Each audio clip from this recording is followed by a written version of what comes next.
picking account managers is more art than science, and for aspiring account managers out there, that's good news for you. Learn more about the art and science of account management. Pick up a copy of A Dragon Walks Into a Meeting, a tactical guide to client management. Digital and print editions available at Amazon or your favorite bookseller.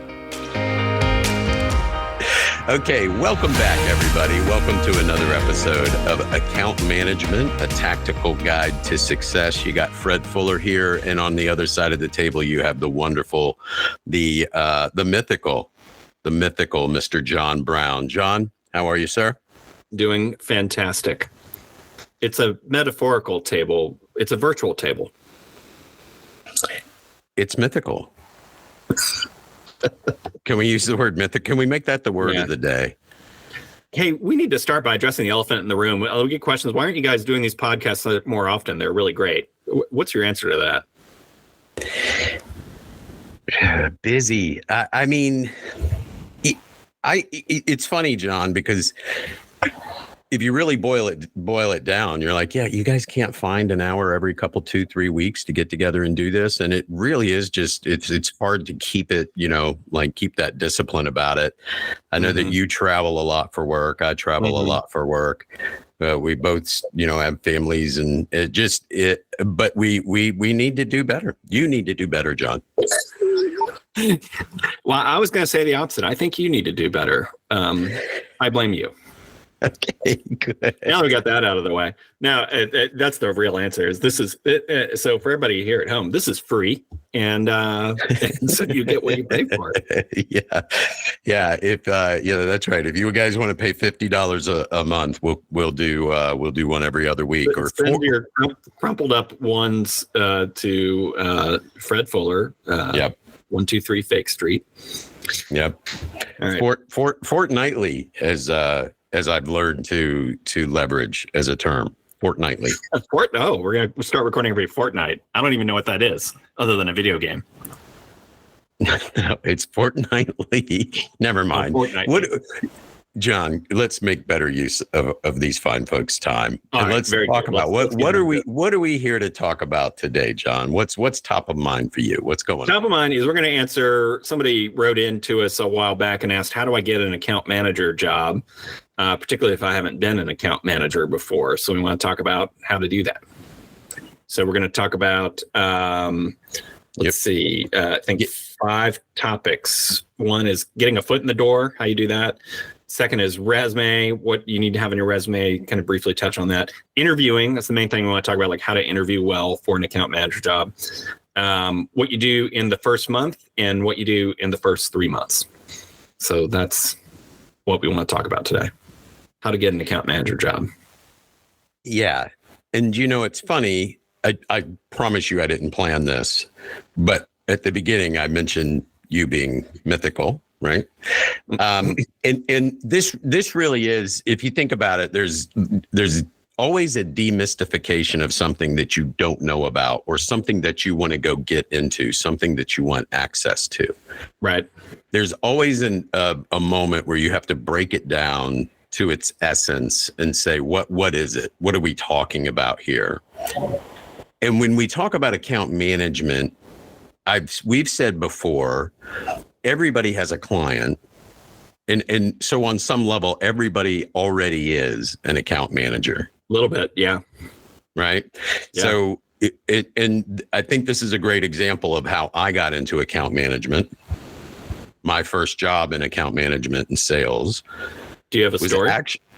I do have a little story about that. I think a guy who started his career in corporate finance. He was working in the FP&A area, so forecasting, planning, and analysis. For those of you who don't speak FP&A, forecasting, planning, and analysis. Yeah, so it's not, well, when you talk about corporate finance, there's a whole bunch of different areas, right? You could do accounts payable, accounts receivable. You could be, the accountant kind of on the more esoteric side, figuring out where you should be logging entries, right? What account it goes against? Is it COGS? So there's a whole bunch. There's a big, vast world of corporate finance when you put it in those terms. I'm already bored. Sorry. I am so sorry. I am so sorry, everybody. I did not mean to do that. I almost started to recite GAAP and FASB standards. Okay. Why don't we save that for the end? Okay, let's come back to the beginning here then. Okay. So account management, as an FP&A person, I had clients, right? And you actually interviewed me for an account management job. Yep. That on the onset and on the surface, based on some definition that I didn't understand, I thought, man, and I even told the recruiter at one point in time, I was like, God, you sure you know like what I do? And I don't want to waste anybody's time. But the reality is I was already doing account management. It was under a very different umbrella than most people think about it. But I had stakeholders and I had clients internally to the organization. And all I had to do is take that same discipline and skill set and pivot it outwards. Yeah. Right.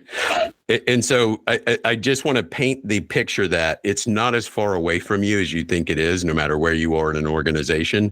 You're doing some form of account management today, maybe small, and it may not have the same stakes as interacting with your clients who give you millions of dollars, but you do fundamentally have the skill set and understand what it's about. And so today we're going to talk a little bit more about how do we transition that into a move into a true account management position, right? Yeah, I remember very clearly interviewing you. It was at a Starbucks, and it was cold because we were outside. I don't know why we're outside. I guess it was full. And it's like I literally remember this quite well. And the thing I want everybody in the audience to understand is, and why that is important, why that story is important, is I remember very clearly sitting across from you and thinking to myself, why is this person in FP&A? Right. This person has massive influencing skills. I'm paying you a compliment. I don't really want to, but I am kind of paying you a compliment. Right. Painful. Yeah. It's awkward.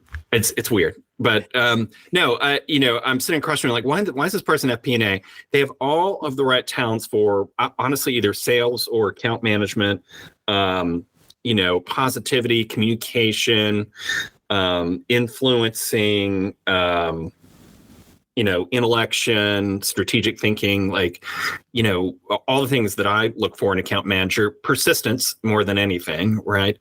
And so I'm like, I'm gonna hire this person. I think, right. We're going to put them through there's a process here and we do all that. But anyway, and then we wind up writing a book together about it. And so my point with all that is pretty much everybody I've had in my account management teams, almost none of them come from account management.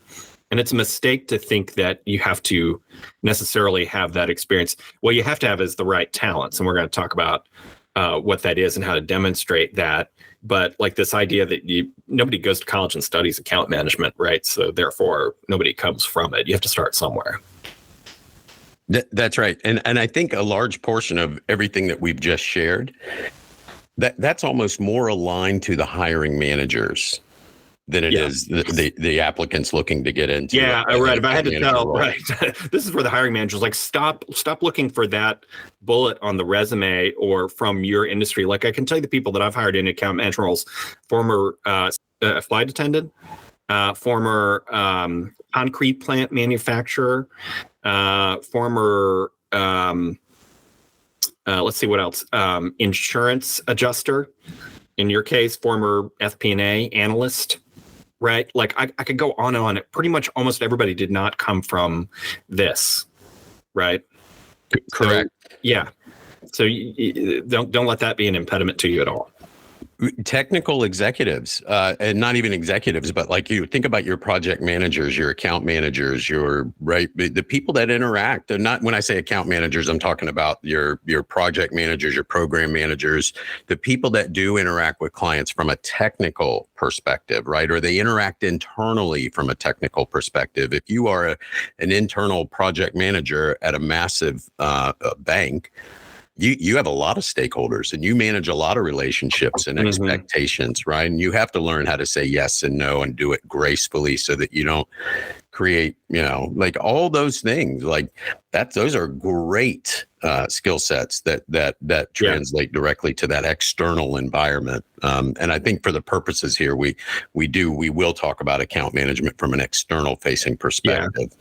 But getting the foot in the door. So let's jump into this. Yeah. So all that is the first part of getting your foot in the door, the realization that you don't need to come from this. And lots of areas can feed into account management. So if you're a developer, like let's say you're at a technology company, you're a developer, you could potentially work in account management, right? If you're from project management, like what you said before, you could come into account management. A lot of people do come from those areas, right? From the technical areas, from customer care. Is actually a great way to get into account management because you actually have some resume you can use to prove a point. Account management is literally just the business to business version of customer care, which is the business to consumer version, right? And so it has some big differences in terms of the job, but that's a great way to get in. Anyway, it can come from anywhere. The best way to do it is to work in a small company and show the boss that you've got some client handling skills, and then make your interest known to whoever leads the account management function. That is the best way to do this, right? So that's kind of the first recommendation for getting your foot in the door. Try to work at a small company and show that you've got what I call client hands. In other words, you can be in a client meeting and you don't faint or keel over and die. You don't sit there like a lump. You actually are helpful to the conversation, and you show that you have a little bit of influence in front of a client.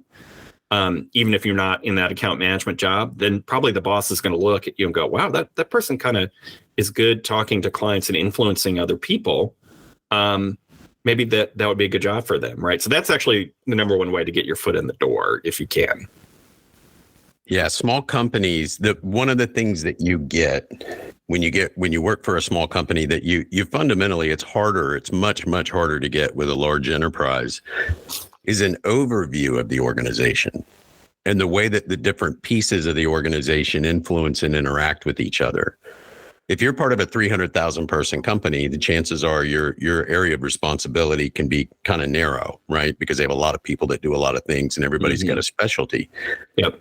In a small organization, that's not true. And that oversight will allow you to be a better account manager when you understand how to take an external request and manage that internally amongst all the different people that will influence its outcome. Yeah. Right? And also the other thing about a small company is you're more likely to get in front of a client at a small company because, you just have fewer people, right? And so you have to solve things directly with clients. And so it's therefore more likely you will have an opportunity to lead a client to a solution. So let's say you're a developer, you might actually wind up in a meeting directly with a client to talk about technology at a smaller enterprise. And if you're in there and you can kind of in the meeting speak up and guide the customer to a notion, and there's head nodding and they're agreeing, you're using those influencing skills. Aha, right? That's a bullet for your resume. You did that. You got them to agree to a notion, right? That's the on-ramp to becoming an account manager or a salesperson even. That's the on-ramp to becoming an incredible salesperson or account manager. When you can work with a client and hear what the objective here and what we're talking about is reading beyond what's being said. Right. When you sit in a room with somebody and they say, I want this. And you go, well, wait a minute. What? We'll talk a little bit about why you want that. Well, because of these other things. You go, oh, so what you really want is B, not A. Like, let's talk through. Yeah, right. Let me right. The thing we always talk about in all the other podcasts about ask why they want what they want, like get behind the reason and get to the real reason. There's probably another solution to get there that actually works better for you. That's right. Yeah. Yeah, but be super curious. You could almost summarize that one with be really, really curious and ask a lot of questions. It's counterintuitive because people think that asking questions, we talk about this all the time, like, oh, it doesn't look strong and da-da-da. No, it's just the opposite. Ask a ton of questions. Your clients will be impressed. Yeah, that's actually a really great point. Like just being the dumb person in the room saying, hey, we just you wanted this and you used like 3 acronyms when you said it. And I didn't understand. Could you just explain it to me? Like people love that stuff because you're showing interest, right? Don't sit there and be quiet just because you're the technical person in the room or you're the subject matter expert and you think you're only supposed to talk when they point to you, right? Yeah. Like No. actually engage, and that'll show that you are an account manager. This is all kind of from the standpoint of like, I'm in a company, I'm not in account management, I want to get into it. We'll talk about in a second what you do to when you're coming in from the cold. But I think the other final point on this kind of getting your foot in the door idea is if you can arrange it to where you are not an account manager and you get a chance to present in front of a client, that is the best way to get your foot in the door, to show that you're willing to stand up in front of them with a PowerPoint and go, okay, I'm going to walk you through how we're going to do this. Wow. Now that if you can get that to happen, and that's hard sometimes, right? Like the business people will tend to want to own that. But if you can do it, that's the way to go. And the best ways to go about that are ask. Yes. Ask for a speaking role. If you are going into a meeting with a client and there's 30 slides that are being presented, ask to own 2 of them. Yes. Ask to own 3 of them. Hey, I'd really like to present. I have a lot of passion around this. I'm happy to present with you guys and do dry runs. I want to do whatever it is, but yes. I really want that. It's awkward to ask for that. And yes, you will probably, if you've never done it before, you're probably going to be nervous and it will be hard, but it is what you do if you are an account manager. If you are an account manager, this is a skill that you need to have and excel at. And it, like every skill in the world, you will have moments of brilliance and you will have moments of struggle, but you have to do it. Right. Ask to be a part of the conversation. Right. Yeah. And I'm sorry. And then when you get it, maximize it. And the way you do that is to be just prepare. Right. Right. I was in a training program when I was at GE, and I spent a year kind of in training. It wasn't as much training as it was like answering the phone. But it was supposed to be in preparation for getting a sales job. And those jobs are kind of hard to get, but what you had to do is not just do your job, but you had to show interest in the next step. So like every time I got a chance to go visit a client and actually say a few things during the meeting, like I jumped on it, right? Because I wanted to show that I could do that, right? And that's essentially what you're doing here. And really it's influencing, demonstrating that you can have a little influence is one thing, but the other thing is if you can demonstrate some stage presence on top of that, then you're going to get that account management job. Yeah, and just be careful because there are times I've seen people try to. I'm trying to figure out the right words for this. I've seen people try to display charisma. Right. And that like I can carry a room and let me show you.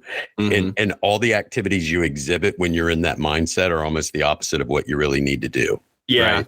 So carrying a room doesn't mean being the loudest person in the room. No, not at all. You don't, the flamboyant tie, like if that's your style, that's your so whatever. But what we're talking about here very specifically is like I said, prepare, right? Come in, know your stuff, nail it.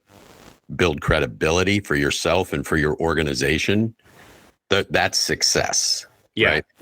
If you're authentic to yourself and you say 3 sentences and it really resonates in the room and you stop and it gets real quiet because everybody's kind of nodding their head and thinking, you did it. Like you don't need to do a 20-page PowerPoint, right? It can be that simple. It's not about how much volume, how much oxygen you consume in the process.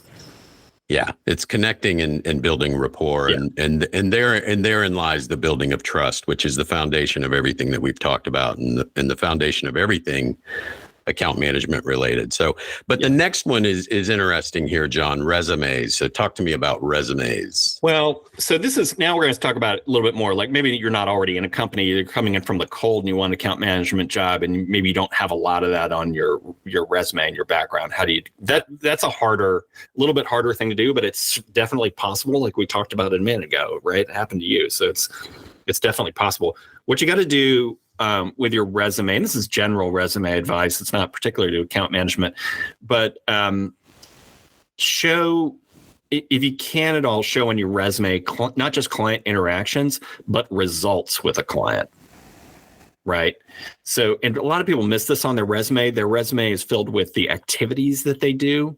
So I say this all the time. It's like any resume bullet that starts out with responsible for blah, blah, blah, other than that kind of top header that describes the job very briefly, that can be kind of, the job was this in a couple of sentences. I'm talking about all the resume bullets. They're meant to be accomplishments, and people put in there responsible for ensuring all invoices are correct. Well, that kind of stinks as a resume bullet. A much better resume bullet would be improved invoice accuracy by 30%, which contributed to an increase in client satisfaction score from 50 to 80. Right. Like, and if you don't know the answer to that second part of that, like, go ask the client team, like, hey, we fixed this problem. Do you think it had any impact on client satisfaction scores? And look, I'm not telling you to puff up your resume, but what I am telling you, if you don't know the number exactly, like, get the team to estimate for you. Yeah, we think that grew client sat by 10%. Great. That's your resume bullet, right? You have to go construct it. You can't just tell people what you do. You have to tell them what the results were. I look for this no matter what position somebody is looking for. It's kind of general resume advice, but I'm trying to make it specific. Yeah, you're right. Yeah, well, no, and here's why I bring that up. I worked for a CFO, and I probably shared this story before. We were doing budgeting, and we put the budget together first pass, right? Like, and the CFO passes me in the hallway, and he said, hey, Fuller, how's that budget looking? And I'm like, oh, it looks great. Sort of like I felt like I was in the military. He kind of had that approach to him, and I was hey, sailor. It's easy to revert back, right? Like, yes, sir. Yeah. Blah, blah, blah. And I looked at him. I said, it's looking good. I said, first pass, and I said, we probably about 80% of the way there. And he said, well, tell me about it. And I said, well, I mean, it's flat. It's an expense budget, right? And the business is growing. And I said, well, it's flat year over year. So I think we're in a really great place. And he just stopped me and he said, flat. And I said, yeah. And he said, I can get high school kids to come in and keep my expenses flat. Their job is to find efficiencies. Don't come in here with a flat budget. And I like swallowed and got, after I got past like the nausea and the weak knees and everything else. He's right. And yeah. I've never let go of that moment, because I feel like that is true for everybody in the corporate world. Like, you're an intelligent, well-educated individual. Make it better. Make the company better. Make the company stronger. You should be striving to do that no matter where you are. And if you aren't, then start now, because eventually you'll need to illustrate that or demonstrate that in order to go to the next level, or in order to transition into account management role, right? Yeah. Yeah, no, that's great. Yeah, this is general resume advice. Just like, have bullets that actually have results. And a lot of people don't. And it's because they don't do the research of like, okay, well, I made this change, or I made this improvement. It resulted in something. What is the something? You have to go research that and actually do some math and figure it out, and then put that on the paper, right? Even if it's, it can be qualitative, right? But there is some result somewhere. What did it result in? Yeah, no, that's a great story. I can get high schoolers to come do this. That's awesome. He did, and I ran and I shared that with the team that I supported, and they all looked. They didn't think it was amusing. No, they didn't like that as much as I do. Do what? They didn't like that as much as I do. No. It was. But listen, it's one of those things.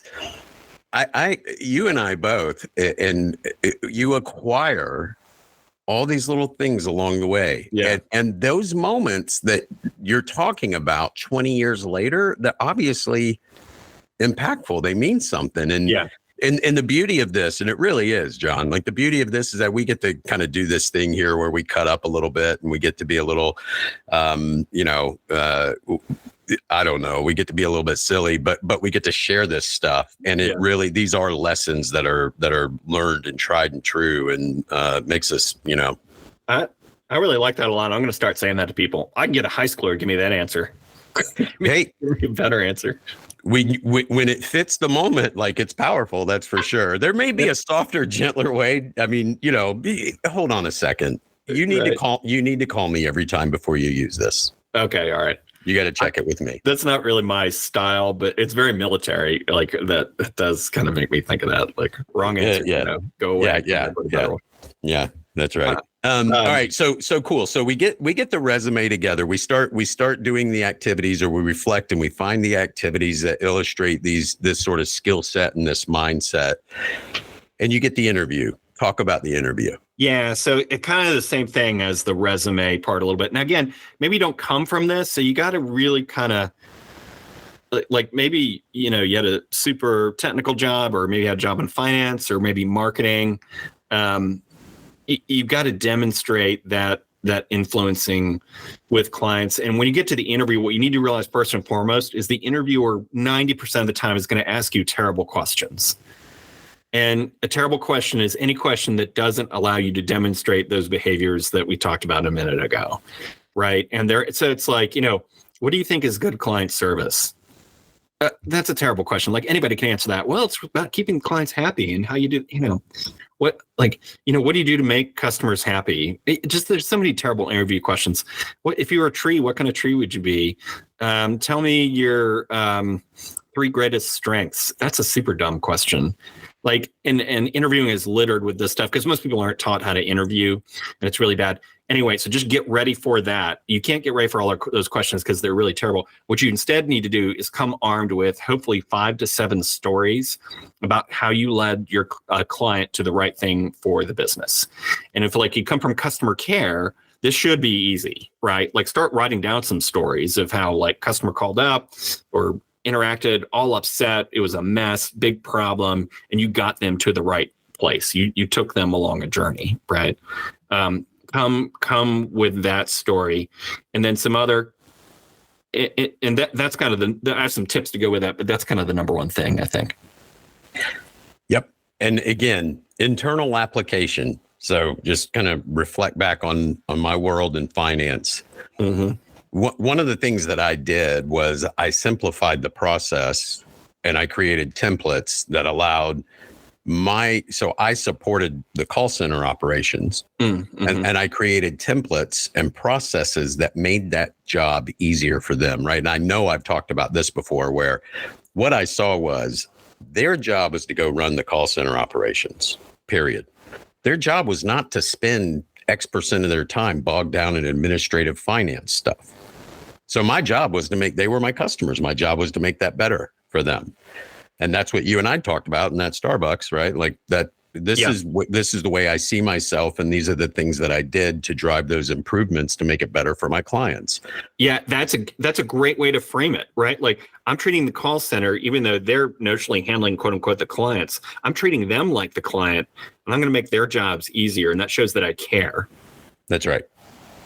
It has a result, right? It reduced number of hours spent every year in finance spreadsheets by 20%, resulting in X savings for the company or X more time spent on the phone with end customers. There's a result in there somewhere. And I did not have to do that. They did not come to me and say, "Hey, Fred, we really would love it if you could make this easier for us." And we were a heavily finance-led organization. Mm-hmm. So I had the influence to kind of do what I needed to do to get the stuff done. And they knew that, right? And this was, again, this sort of militaristic, CFO. And again, what can I do to make this better? How do I make them more successful? How do I give them the things that they need? And they were thrilled with it. So take initiative, right? And so there's so many things that come through in that story if you're interviewing somebody for an account management or even a sales position, right? Yeah. So just a couple other tips to go with interviewing. Get over the fact that you need to take credit yourself for these things. Like use it. This is a little bit of a balance, but don't be afraid to say, "I did this." Right now, you don't want to kind of overdo it because then you won't look like a team player. But what you're trying to do is communicate. When I say come with 5 to 7 stories.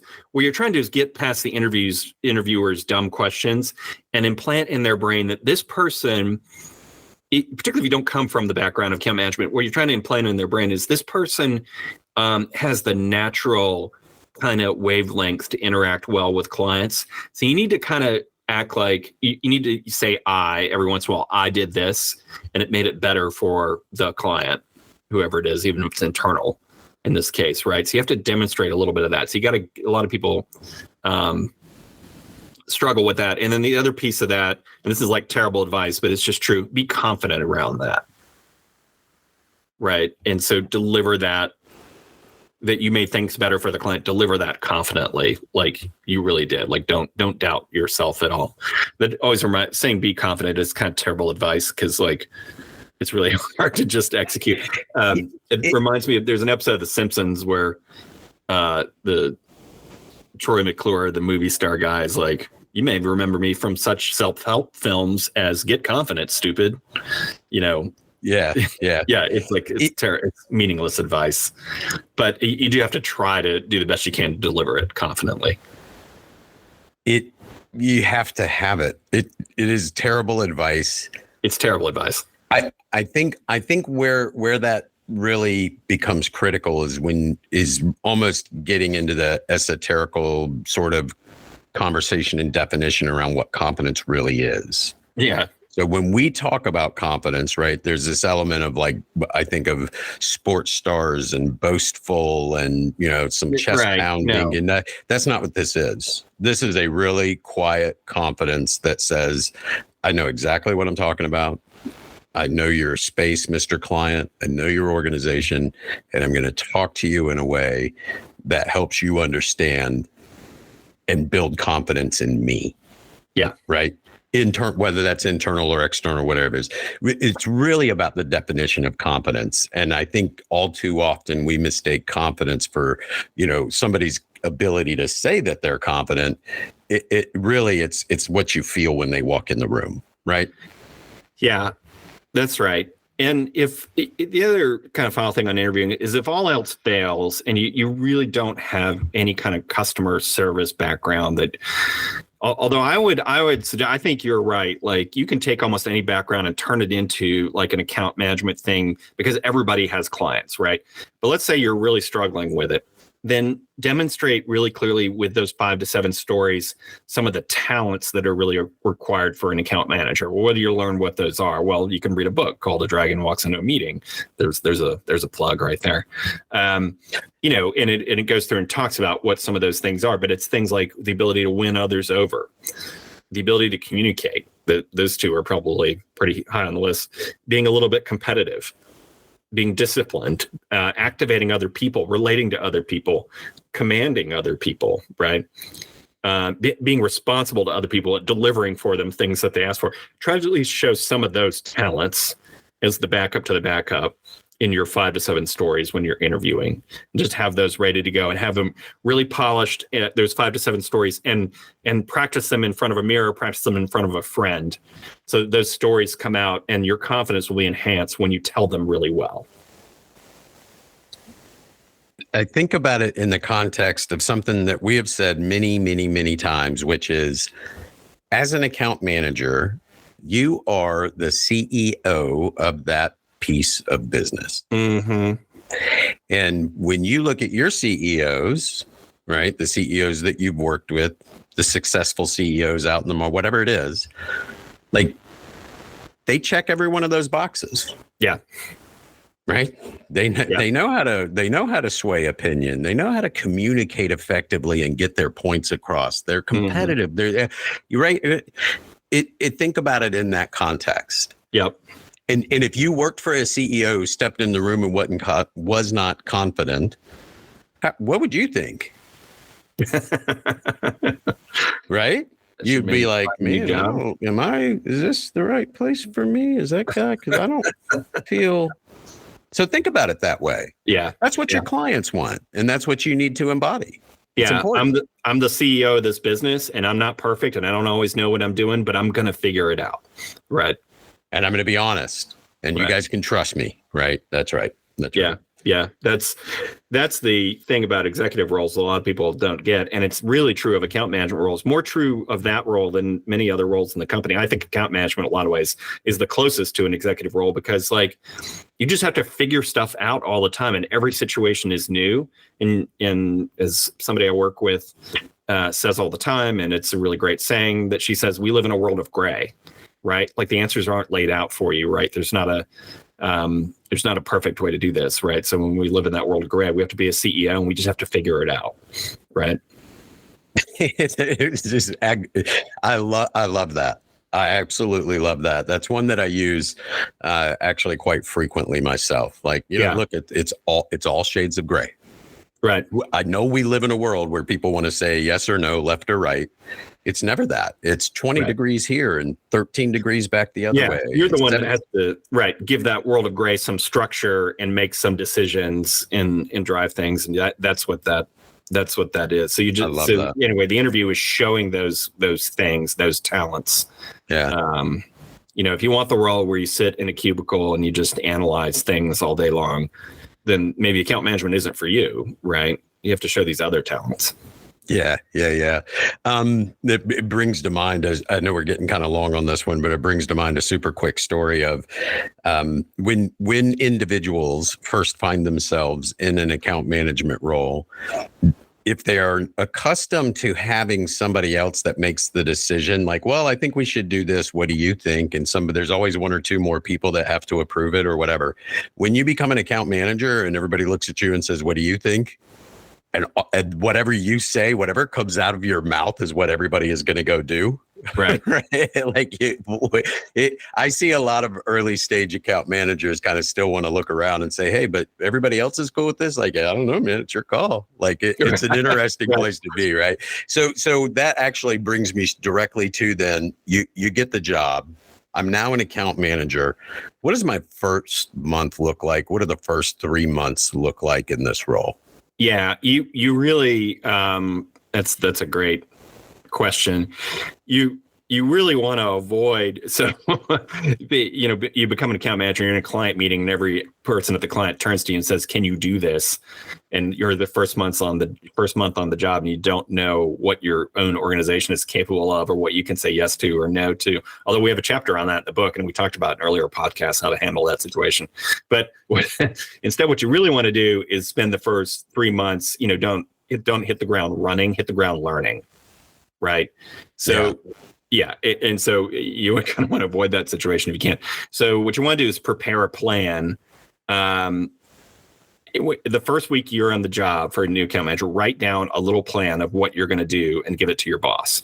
That'll give your new boss, some comfort. This person knows what they're doing. So like the systems you're going to learn, you can go find out what those are. The people you're going to interview internal to the company, so you can learn who does what.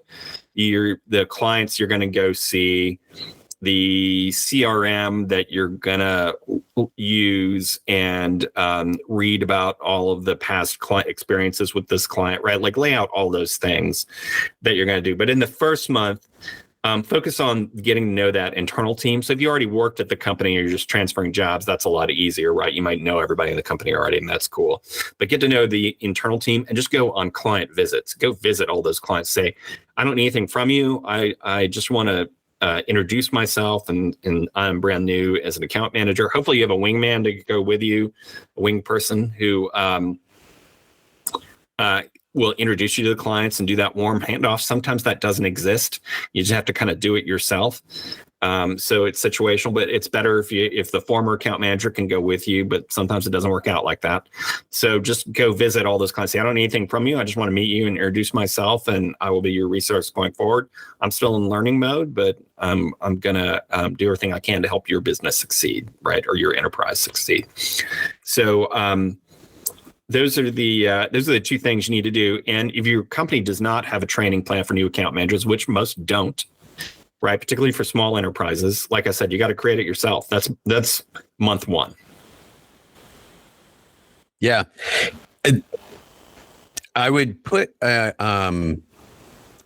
general guidance around this that says certain phrases that are off limits. In my old job, this is how we did it. Yeah. Right. You can ask a heck of a lot of questions about why, but it should be not under the sort of cloak of why in the heck would you do it that way, right? Like that's not the right approach. There's a way to ask a question, and the way you ask that question greatly influences the type of responses that you will get, right? So you need to hit this job from a place of absolute curiosity.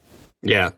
I need to learn and absorb everything about what we do and why we do it and how we do it and who does what. Right. And I need to just take all that information in before I can begin putting a judgment or an emotion to it. I just have to understand. I don't have to respond. I don't have to. Then you can start to dig into things and go, okay, well, now if I think about the way this worked in previous lives or that kind of thing, right? Ask others how they do it. If you're an account manager and you have Acme Bank or Acme, distribution company or whatever, somebody in the organization has a similar relationship with a client. They have certain tools and mechanisms they use. What's worked well for you? What's not worked well for you? Tell me about that, right? Yeah. So this is for new account managers. It's for account managers coming into new roles from previous account management roles.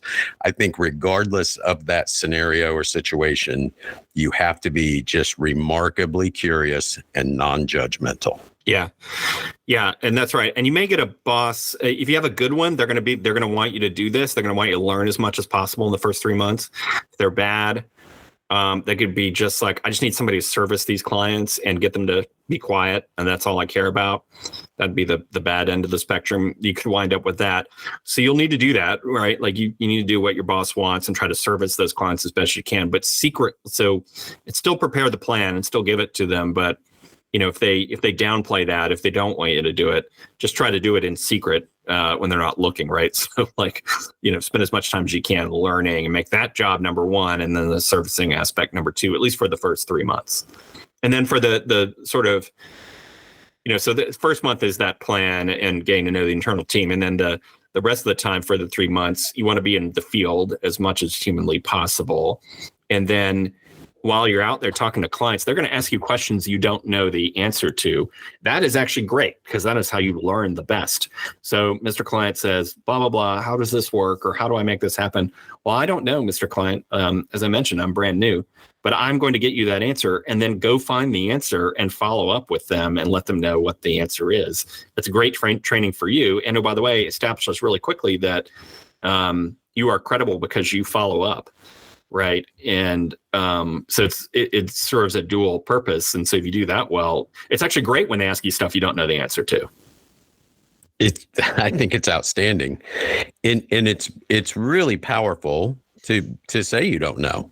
It's very powerful. People mistake that all the time. They think, oh, that's weakness. That's weak. No, it's powerful. Now, there's a line, right? You need to know the fundamentals of your business, and there's some core competencies you need to have. After a while, after 3 months, you're expected to know a few things. Yeah. Sure. There's another thing here that you can't fall prey to, and that is you come into this role, and the first thing that your boss says is, that organization should be worth X. I need you to go figure out why. Like, why haven't we grown them? Why haven't we done? Why haven't we? Like, they give you a task immediately of digging into some level of detail and coming back with an answer, right? You feel when somebody asks you that, somebody from a place of authority, you feel not only the need to go figure that out, to get the answer to it, but to solve the problem. Like, you're now on a different track. And so you have to be really cautious.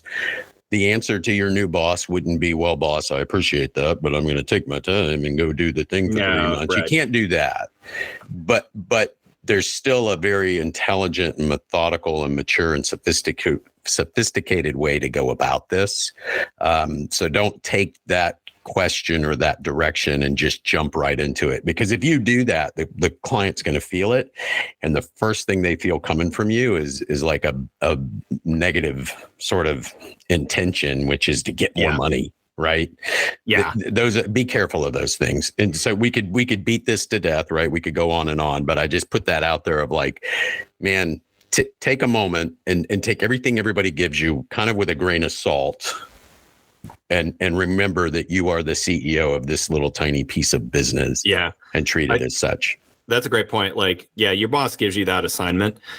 You can start with, hey, boss, my hypothesis, just from what little I know, is that the reason is this, and I'm going to spend the next month figuring that out. And here's my plan. Here's my 5 steps of what I'm going to do to figure this out. I'm going to go take so-and-so from accounting out to lunch and find out what's going on with that part of the relationship. I'm going to go do an on-site tour of their factory to see how our product is being used and whether there's any waste being created because of it.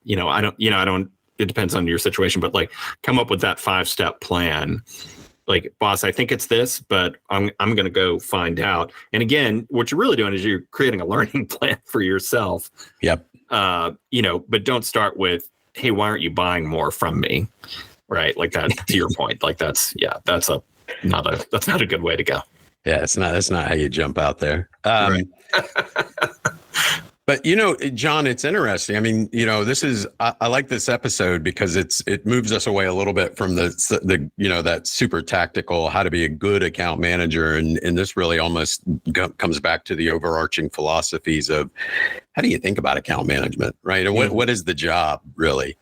And we do get this question a good little bit out in the market, like, folks reaching out on LinkedIn and so forth saying, hey, if I'm interested in doing this, how do I do it? And so it's nice to be able to share some of that. You hit the nail on the head a little while ago, talking about how account management is you're the CEO of a little mini business. There's a lot of different types of CEOs out there, right? And they have different skill sets and strengths, right? But probably the core skill set they have is something around influencing others, right? And so maybe they're great strategic thinkers, but they're using that to influence others. Maybe they're awesome at relationship building, but they're using that so that they can get influence with other people, right? Like maybe they're, unbelievably good executors, but they're using that so that they can kind of influence other people. So, there's a lot of flavors of an account manager. What you want to do is just show those spikes, like we talked about. And if you can do that, you can get an account management job. Like I'll go back to what I said in the beginning. Almost all the account managers that worked for me did not come from account management, right? No one did. So you can get there is the answer. Yeah, you can absolutely get there. And in fact, I would leave this as a moment to forewarn hiring managers of don't fall into the fallacy that because somebody had that in their title previously, that makes them great at it. You have to look at the organization they were a part of and the organization and that you need this for. I've seen account managers come out of really large organizations that have a big machine behind them, go into a startup kind of environment. It's a totally different dynamic. You're now the small guy. You're not the big guy. You don't have the machine behind you and you don't have the credit. There's a lot of different dynamics that come into play. So picking account managers is more art than science. And for aspiring account managers out there, that's good news for you. Yeah, that's a great way to put it. Well, that's actually a great summary for the episode, Mr. Fred Fuller. Yeah, well, okay, man. Well, look, John, it's great to see you. And again, once everybody starts paying us, $50 an episode, fortnightly. Cashier's checks are accepted, as well as Bitcoin and Dogecoin. All right, John, too far. Do you want to share your bank account with everybody so they know where to send it? I'll post it. I'll post my routing number and bank account on the internet. Okay, folks. All right, that's enough of this silliness. For the good Dr. John Brown, I'm Fred Fuller, and we'll see you next time on Account Management, a tactical guide to success. Fred and John would like to hear from you. Go to brown-fuller.com with comments and questions, and rate us on your favorite podcast platform.